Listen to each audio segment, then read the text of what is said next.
used or accepted until something permanent exists. The shortest examples are temporary, disposable, and short-lived.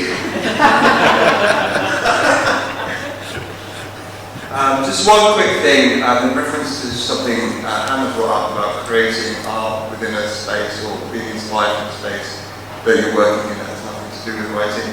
I worked at Wetherspoons recently for about 6 months, and one thing I started to do was creating poems on long receipt paper, just taking things that I overheard people in the pub saying. I tried to start putting them up in the break room, but then someone took them all down, so yeah, it's a metaphor for you. Anyway, let's get on with it, because I think my talk might be too long. Do you know why modern media is obsessed with multiverse storytelling? It is because we live in a world that is compartmentalized, a place that is so full of nooks and pits, each with their own rules and mandatory uniforms, each demanding a different version of ourselves, where we, masked on, are assaulted by expectation and advertisement, where we are sold scenes out of dreams and vignettes out of nightmares, where we are taken to the office of the eldritch barber surgeon for our routine metaphysical, physical, coerced into emotional transplants without informed consent. Misinformation and the dark arts of slogan and graphic design. We stand precariously atop a house of cards so large and so poorly built that if it falls, it threatens not only to destroy us as human beings, but to destroy us, the very concept of human beings. To paraphrase a friend of mine, the warlocks have unlocked the secrets of the soul and sold the keys to the bad guys. And amongst all of that, you are lucky. You have found a place within the grand palace of pretend, where the rules of engagement do not exist to control you, but rather to set you free. You have found a place that is safe from the monsters and hexes and infernal spirits, where the eyes of porcelain men cannot reach, where the contracts offered by cackling hags no longer hold authority, where you can be an us and share the fragile wonder of your own humanity, a place that is protected by a magic circle. In his book, Homo Ludens, Johann Huizinga lays out a sociological argument for play, both as predecessor and core of human culture. He writes, "Play is older than culture. For culture, however inadequately defined, always presupposes human society, and animals have not waited for man to teach them their playing." From this opening position, Huizinga makes a case for the codifying, regulation, and incorporation of play as the very cornerstone of society, even in its abstract. He discusses how the ancient Greeks had 2 words for play: paideia, light-hearted play, what Huizinga calls free play, giving the example of children running around, rolling around, playing pretend. Foreplay where rules are non-existent, or if they do exist, they are transient, fluid, invented and abolished in a moment's notice. Anyone who has ever tried to play a game with rules with a child will understand that to most children, the very concept of rules are antithetical. And even more so if you've ever tried to play a game with a child that the child themselves have invented, where you quickly discover the only rule is the rules only count as long as I'm winning, and if new rules need to exist to make it harder for you, then I, Kevin, age 7, am the legislative, judicial, and executive branches of government.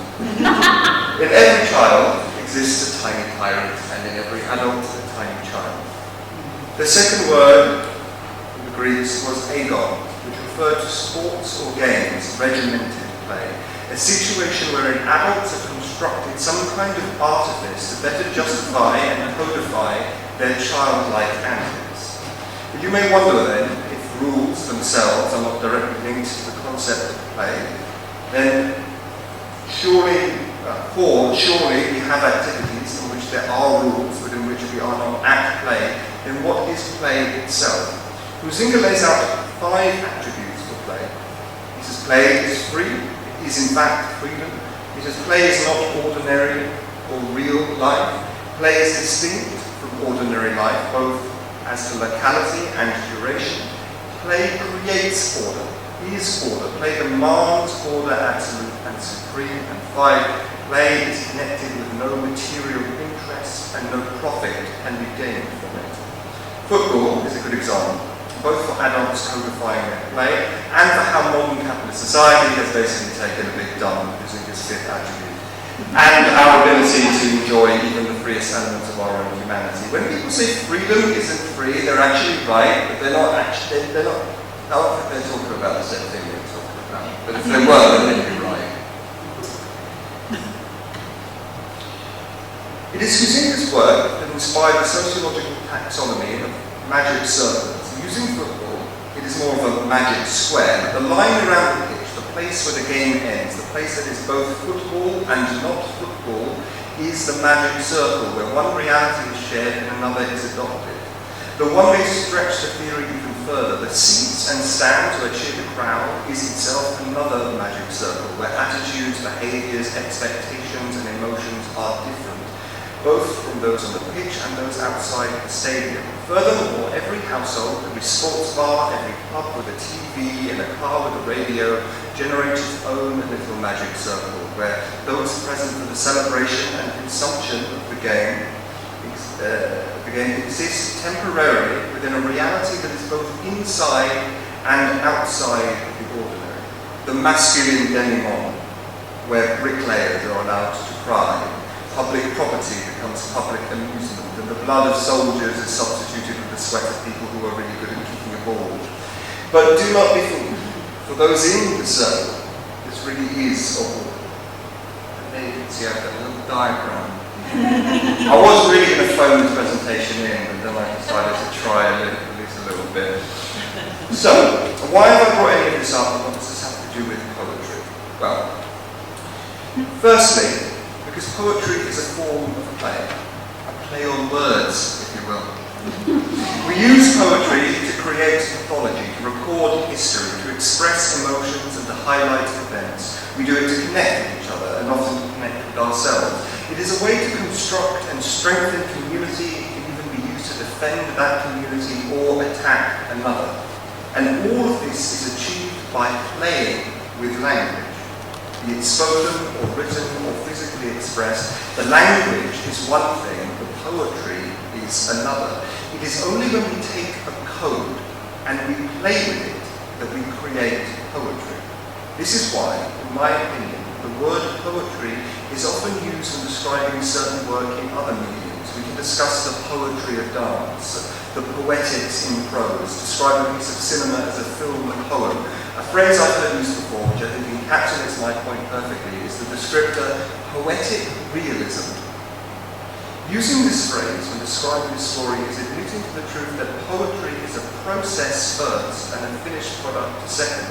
When what someone has done is take realism, play with it, and put it through the poetic process, leaving it a little mangled, but all the more beautiful, and perhaps, if they did it correctly, all the more human.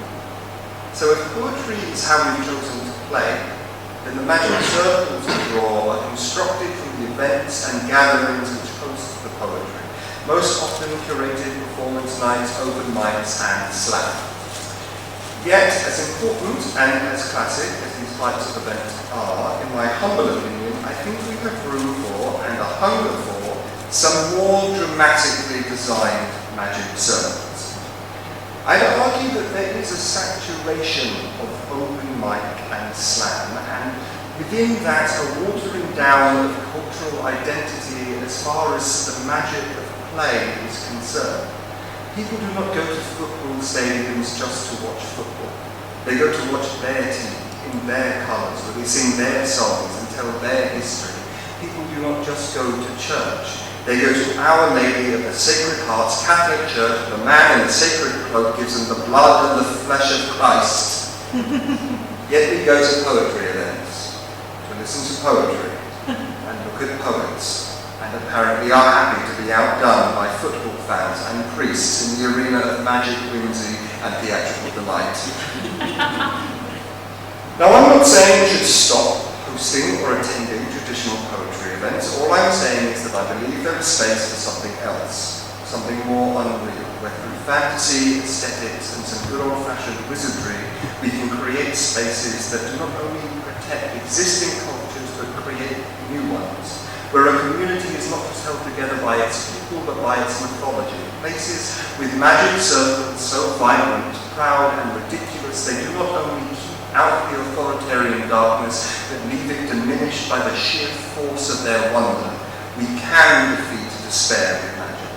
We can play the world into a better place. The warlocks may have unlocked the secrets of the soul and sold the keys to the bad guys, but the bad guys have left the keys on the table and they've all gone out for drinks.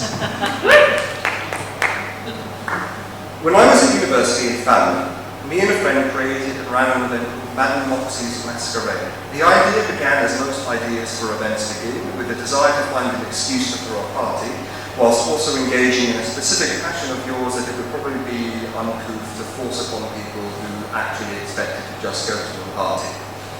I remember a different friend of mine, someone from the Ken poetry scene, who I shall not name, once told me that during a period of their life, at house parties, they used to corner people and just force poetry at them. And honestly, I can think of few things worse that can happen to you at a party that aren't actual crimes. So, my friend from university was at the time, and probably still is, obsessed with Victorian aestheticism, Oscar Wilde, and the 19th century underground set scene, particularly the queer part of it. We used to joke about her running a London Molly house, which, if you don't know, is a slang term for a queer brothel, particularly one that caters to men who sleep with men. And that her name would be Madame Minge. Eventually, this joke developed into the idea of hosting a party themed like an underground Victorian sex soiree. Madame Minge cordially invites you to a night of debauchery, audacity, and delightful banter, which finally developed into the idea of it being a show, a kind of immersive theatre cabaret where the audience had all arrived dressed in style, top hats and corsets and the like, and that me and my friends swung around in character, generating a fantasy which would then be elevated by a collection of acts that were performed throughout the night. Madame Minge became Madame Moxie for marketing reasons, and I took on the role of Proctor Jangles, a drunken and lascivious master of ceremonies, and thus Madame Moxie's Masquerade was born. Oh, no, I've gone too far. Don't look. It started off small. The first event only had 2 acts, a musician and a burlesque act, and only a handful of audience members, maybe 12, half of which were our friends, and we all comped, which we never did again, to protect our meagre student finances. But within a year, Madame Moxie's became a fixture of the local student scene, even drawing in non-students. Certain people would come every single event, usually in the same or similar outfits, taking on characters that became a fixture of the night. Up there in the top, in the top left is Rufus, our doorman, who had just come from the Borneo jungle every time. And my favourite is a guy who, over here you can see him always dressed up in sort of military regalia levels, who I simply call the Major. We even had theme songs, which I have attached to the presentation, but we don't have any sound. So I'm going to have to do this a little ghetto style and play it off of my phone into the microphone. There was going to be 2, but because of this, I'm just going to play you the opening theme song. Just a bit of it. Oh, that's not working at all. It's working a little bit. Yeah.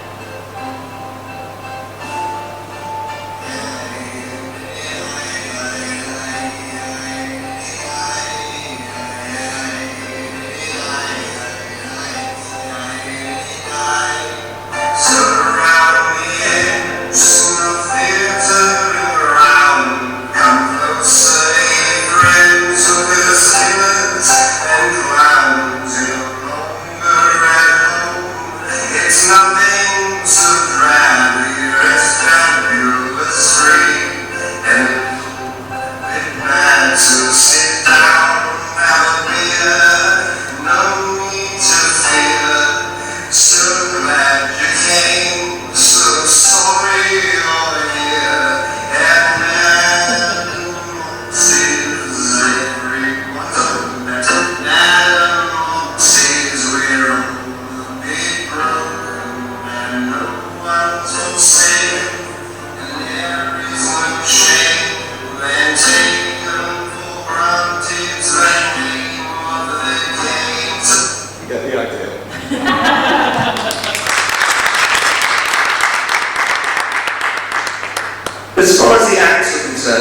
usually had between 5 and 8 each night, ranging from musicians, burlesque, comedians, and yes, even poets. There was one guy who just sang a cappella sea shanties. At our final night in Falmouth, he wrote an original piece about Madame Moxie, which was very touching. We were also contacted by the local costume shop in town because we'd increased their sales so significantly because people had to buy ridiculous things to wear. We talked to them at one point about offering a Madame Moxie's discount, but they said no. We eventually took Madame Moxie to London. It lasted about a year, but due to financial and interpersonal reasons, the event eventually broke down, and which is a story I'm sure you're all familiar with. And though we had begun to build a new community, sadly, Madame Moxie's was put to bed for now. The second event, which I'd like to discuss briefly, began as the idea for a play, a one-man show starring a satanic preacher who carried himself and spoke in the style of a Southern Baptist, but was actually the most reasonable, humorous, and good-natured priest you could ever hope to meet, the Honourable Reverend Blackheart. Having landed a venue in Canterbury for the show, I soon realised the script was only about 30-40 minutes long. So I decided to reshape the night into a kind of open mic event. We would begin with 2 musicians who were my friends, also dressed up as if they were part of some kind of satanic church, singing American folk and gospel as a kind of cold open to the show. Then the Honourable Reverend Blackheart would be welcomed on the stage to give his sermon, after which the floor would be opened up to an open mic with sign sheets available during the intermission. I honestly was not sure if it would work, especially wasn't sure if anyone would actually want to get up and perform after the sermon, or if the sermon would be people's engagement in the way that I hoped. But lo and behold, it all flowed together kind of effortlessly. A string of poets and musicians were eager to have their names put on the list, to the point that I had to turn some people away every time. At the end of the night, one person said to me, "If actual church was like this, I'd go every week." Sadly, The Devil Loves You only lasted 3 months due to personal mental health issues and the venue owner, well, I don't get into that. But in our short time of operation, we had already begun to foster a community with repeat audience members who dubbing it the coolest night in town. The second half of every event ended up going over time, trying to fit in the people who wanted to share something, which was pretty much every single night, a 50-50 split between musicians and poets, with sometimes, I think at one event, a bunch of stand-up comedians came. Both events were in large part held together by charisma and the grand illusion of simple decoration. Buy enough weird tats from Poundland, a few interesting drapes or flags and candles, a decent coloured lighting setup, and quality costumes for the hosts, and you can turn the back room of a bar into a world beyond our world. Also, tidbit, if you're in character, it's really easy to pass up fuck-ups as just like part of the act. So, like, honestly, give it a go, because people love that shit. And with the unflinching conviction and unhinged sincerity of a good MC, you can quite easily get even the most reserved of people to feel comfortable playing along, doing silly voices, dressing up, and escaping from reality, even if only for a few hours. These are just some examples of how I did it with a lot of help, and not necessarily a blueprint for how others should, especially if you are adamant on the events being entirely poetry-based. But I think both Madame Moxie's Masquerade and The Devil Loves You are poignant displays of how by leaning into the theatrical, the ridiculous and the playful, we can more easily generate an energy and environment that transcends the everyday. This is how we substitute the spiritual experience generally reserved for traditional sacred places, like that one over there, with art and with play, with poetry. This is how we draw those magic circles, the kind that give us relief and joy and hope. This is how community as mythology is engendered, and how through mythology we can make community stronger. For we all have stories of the scenes we were part of, the parties we attended, and the events that helped shape our creative understanding. But, and I try not to sound braggadocious or condescending when I say this, but those of us who have been part of events like the ones I have talked about have memories that feel like a dream, treasures brought back from another world that remind us this life, this society, this system is just pretend and that there are better ways to pretend. Ways that are in fact not that difficult to manifest. So perhaps then there are no dreams. And those who tell you otherwise do not understand for one simple reason. When what happened, they were on the wrong side of the circle. In 2014, Ursula K. Le Guin accepted the National Book Foundation Medal for Distinguished Contribution to American Letters. In her acceptance speech, after thanking all those who helped her throughout her career and saying this award was as much theirs as hers, she turned her attention to the state of modern literature, referencing how editorial departments were being turned over to marketing and how the industry was falling into the hands of those who did not know the difference between the creation of a commodity and the practice of an art. In that speech, she says two things I have never forgotten, two things I deeply believe to be true. Firstly, in regards to how for so long writers and creators pursuing, in her own words, so-called realism, the so-called realists, have been the main receivers of such awards, while fantasists, poets, have been snubbed, saying, I think hard times are coming when we will be wanting the voices of writers who can see alternatives to how we live now, and can see through our fear-stricken society and its obsessive technologies to other ways of being, and even imagine some real grounds of hope. We will need writers who can remember freedom, poets, visionaries, the realists of a larger reality. And the second thing she said is this: we live in capitalism. Its power seems inescapable, but so did the divine right of kings. I once wrote a poem comparing political ideologies and their proposed organizational structures to the worlds of fantasy authors. How, for example, the creation of Middle-earth and the imagining of an anarchist society are not so different. Each presents us with a world that is both our world and not our world. Both offer a kind of magical thinking, a kind of manifestation that begins with escape. They present their own circles within which the horrors of the everyday cannot reach us, and they offer up freely a gift, something for us to take back to the other side, a sword, a shield, a new strategy with which to face those horrors that await us. The poem ended with these lines: thus justice and democracy are just a gallant story, and the allegory of the cave is only that, an allegory. We are things of both magic and machinery, circles and spirals, wheels within wheels.